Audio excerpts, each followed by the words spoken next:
Assalamualaikum warahmatullahi wabarakatuh. Kami dari mahasiswa Teknik Elektro Universitas Diponegoro 2018. Di sini kami akan memaparkan tentang tugas akhir kami yang berjudul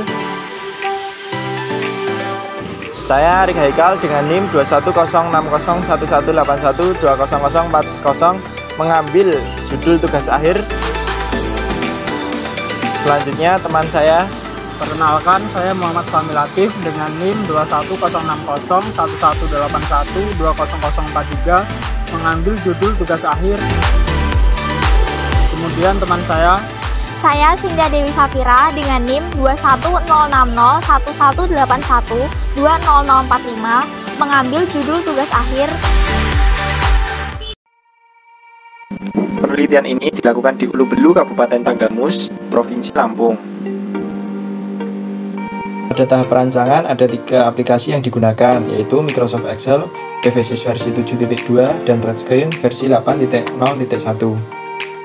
Microsoft Excel digunakan untuk melakukan perhitungan komponen investasi awal dan potensi dari energi angin.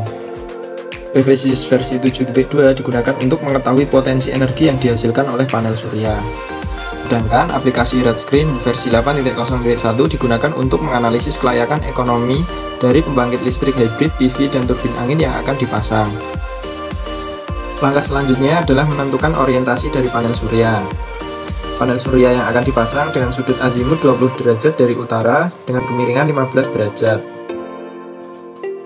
Selanjutnya menentukan profil beban harian yang ada di lokasi. Beban di lokasi yaitu bersifat tetap setiap harinya. Selanjutnya menentukan komponen dari PLTS yang akan digunakan, yaitu baterai dengan merek VOZ dengan kapasitas 12 volt 100 Ah sebanyak 2 yang akan dirangkai secara paralel. Kemudian panel surya monokristalin merek LONGi berkapasitas 445 WB dan MPPT hybrid. Selanjutnya jalankan PVSys dengan mengeklik Run Simulation untuk menjalankan simulasi. Data tersebut digunakan untuk analisis teknis dan sebagai data untuk analisis ekonomi teknik. Pada perancangan ini akan digunakan turbin angin jenis vertikal dengan jumlah sudu sebanyak 3 buah. Selanjutnya pada menu analisis ekonomi teknik menggunakan software Redscreen. Yang pertama dengan mengeklik biaya, memasukkan parameter biaya awal, biaya tahunan, dan penghematan tahunan.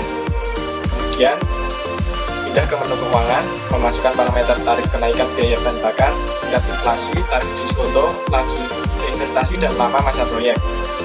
Akan keluar arus kas tahunan dan net present value atau nilai bersih sekarang dan payback period. Pada pengimplementasian PLTH ada beberapa hal yang perlu dilakukan. Di antaranya adalah pemasangan komponen. Pemasangan komponen yaitu meliputi pemasangan panel surya, pemasangan turbin angin, pemasangan MPPT hybrid, dan pemasangan baterai serta inverter. Setelah semua komponen terpasang, selanjutnya dilakukan pengujian komponen. Pengujian pada panel surya meliputi pengukuran iradian, pengukuran suhu, pengukuran tegangan, dan arus keluaran. Berikut merupakan hasil pengujian panel surya. Pengujian pada turbin angin dilakukan dengan mengukur kecepatan angin, mengukur tegangan, dan arus keluaran. Berikut merupakan hasil pengujian turbin angin. Pengujian pada MPPT dilakukan dengan mengukur tegangan dan arus keluaran. Berikut merupakan hasil pengujian MPPT hybrid. Pengujian pada inverter dilakukan dengan mengukur daya masukan dan daya keluaran. Berikut merupakan hasil pengujian inverter. Setelah semua komponen diuji, selanjutnya dilakukan pengujian sistem. Pengujian sistem dilakukan dengan melakukan pembebanan, pengujian charging. Setelah dilakukan semua pengujian, maka dapat ditarik kesimpulan bahwa PLTH ini layak untuk dioperasikan.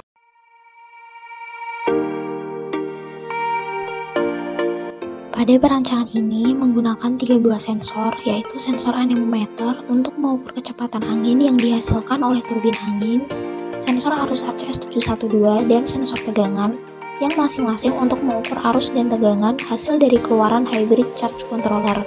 Berikut ini merupakan diagram alur sistem akuisisi data kecepatan angin, arus, dan tegangan secara real-time.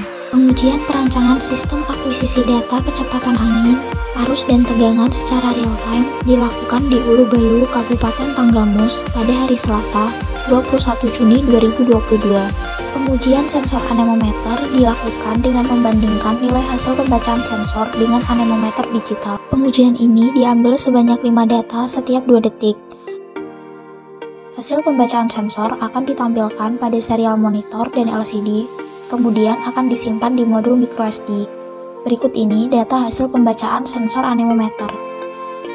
Pengujian sensor arus dan tegangan dimulai pada pukul 6 pagi hingga pukul 5 sore, di mana pengambilan data dilakukan setiap 30 menit sekali.